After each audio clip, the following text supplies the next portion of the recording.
Agora que estamos mais íntimos dos fungos, vamos conversar sobre o metabolismo deles, ou seja, como eles conseguem produzir energia para se manterem vivos, crescer, reproduzir, etc. Já sabemos que eles são heterótrofos, ou seja, precisam consumir matéria orgânica. As hifas liberam enzimas no meio onde elas estão, digerem as macromoléculas e absorvem os nutrientes que precisam. Já vimos que alguns usam restos ou da matéria orgânica morta, né? São os decompositores, e outros usam a matéria orgânica viva, que são os parasitas. Agora, depois de absorverem os nutrientes, pela via que for, eles precisam quebrar essas moléculas dentro das células, né, para obter energia. Se eles usarem gás oxigênio para isso, como a gente faz? Vamos chamar de aeróbios. São a maioria dos fungos. Se não usarem oxigênio para isso, eles vão ser chamados de anaeróbios.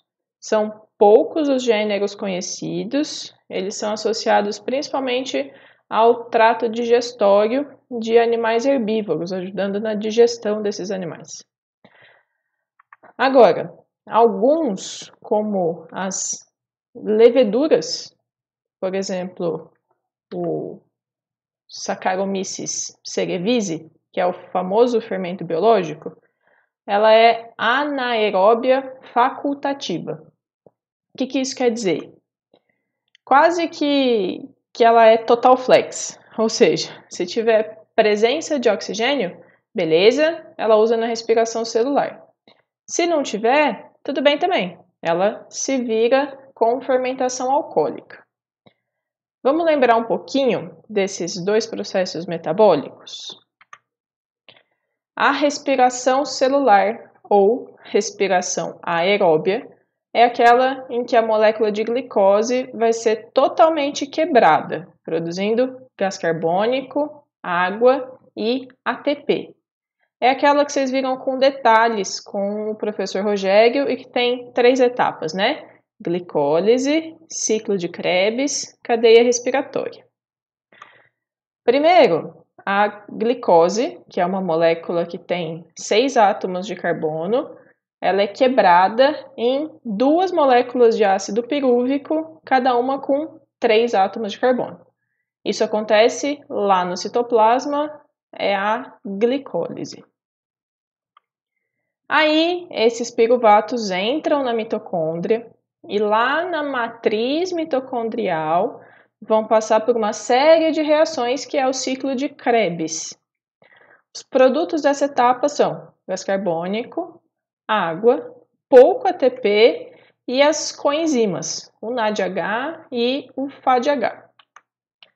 Na terceira etapa, ainda na mitocôndria, mas agora no espaço entre as membranas dessa organela, as coenzimas NADH e FADH vão passar pela cadeia transportadora de elétrons e o resultado final vai ser a produção de 34 moléculas de ATP. Já a fermentação alcoólica, ela é bem mais simples e não depende das mitocôndrias. A primeira parte, a glicólise, é igual. A gente parte da glicose, que é essa molécula de 6 carbonos. No citoplasma, ela é quebrada também em 2 moléculas de ácido pirúvico, cada um com 3 carbonos, né? Nesse processo, o rendimento líquido é de 2 moléculas de ATP para cada glicose inicial. Agora, o que muda? Sem a glicose, sem a mitocôndria, esse NAD que foi usado na glicólise vai ter que ser regenerado de outra forma. Pela fermentação alcoólica, isso acontece em 2 etapas. Primeiro, uma enzima retira um carbono, liberando gás carbônico para o meio, né? Depois, esses hidrogênios que estavam sendo carregados pelo NADH passam para a molécula que sobrou e formam o etanol, que é o álcool comum que a gente conhece, tanto de combustível, de limpeza, quanto de bebidas alcoólicas. O resultado final desse processo para as leveduras, 2 moléculas de ATP, comparada com as 34 do processo de respiração, é muito pouco, né? Mas é suficiente para ela se manter viva. E nós humanos usamos bastante dessa alternativa metabólica das leveduras. Beleza até aí? Bom, agora vamos à prova de que a biologia é linda e a evolução é fato.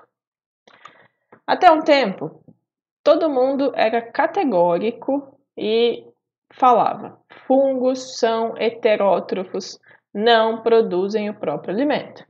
Isso era verdade.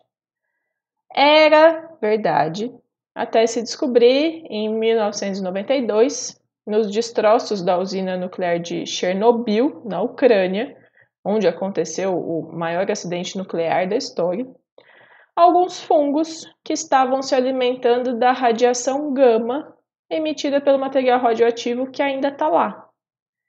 Pois é, parece que a radiação provocou e selecionou uma mutação nesses fungos que passaram a usar a energia da radiação para produzir matéria orgânica. Então, sendo agora autótrofos. Eles são chamados de fungos radiotróficos, né? Porque se alimentam de radiação. Eles até já foram usados em alguns experimentos na Estação Espacial Internacional, a ISS. Vou deixar uns textos disso também no material complementar, tá?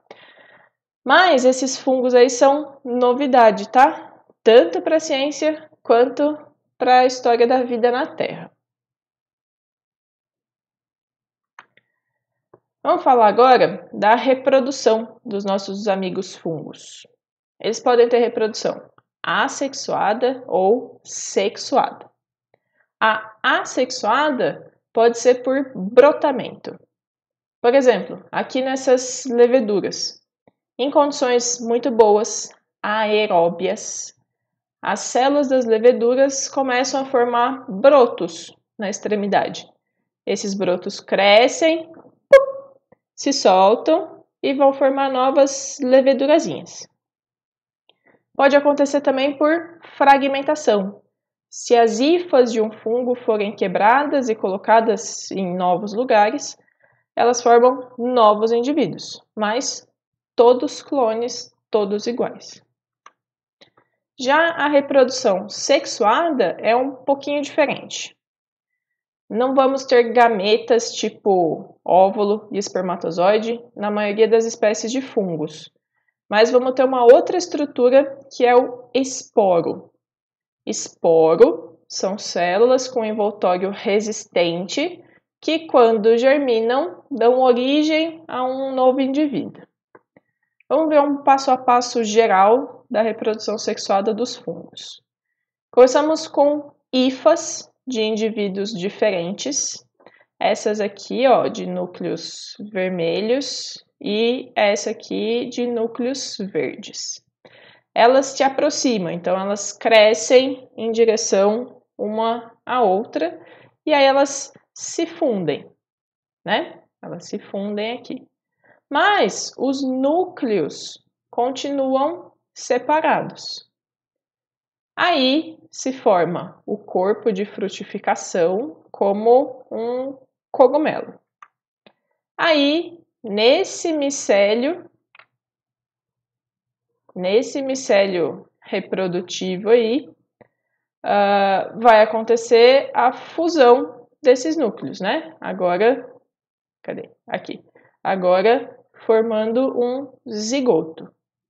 Esse zigoto sofre meiose, que é a divisão em que uma célula forma 4 diferentes e com metade do material genético da célula mãe. Cada uma dessas células, aqui formadas por meiose, vai formar um esporo, que vai sofrer dispersão pelo vento, por exemplo. Quando esse esporo cair no solo, ou chegar num ambiente favorável, ele germina e forma novas hifas em um novo indivíduo. Ocorrem pequenas variações nesse ciclo de reprodução geral entre os grupos de fungos, mas esse aí é o basicão, tá? Vamos terminar com a classificação dos fungos. Atualmente são reconhecidos 4 filos, baseados em características moleculares. Vamos falar só de 3 que são os mais comuns, os mais conhecidos, né? Primeiro, os zigomicetos, do filo Zygomicota. O mais comum é o bolor negro do pão, mas outras espécies são comuns também em grãos estocados.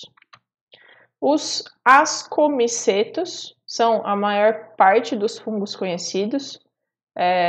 Em geral, eles formam esse cogumelo, né, esse corpo de frutificação na forma de cálice, eles formam esse corpo aí.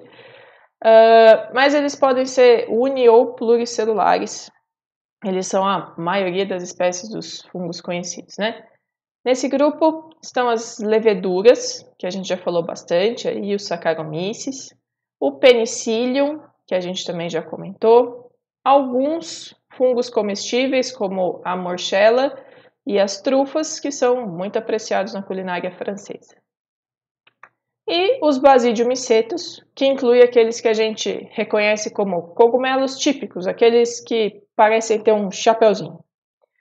Esse primeiro aqui é a amanita, é o cogumelo do Mário. Ele é altamente tóxico, tem substâncias alucinógenas e mesmo pequenas porções podem causar morte.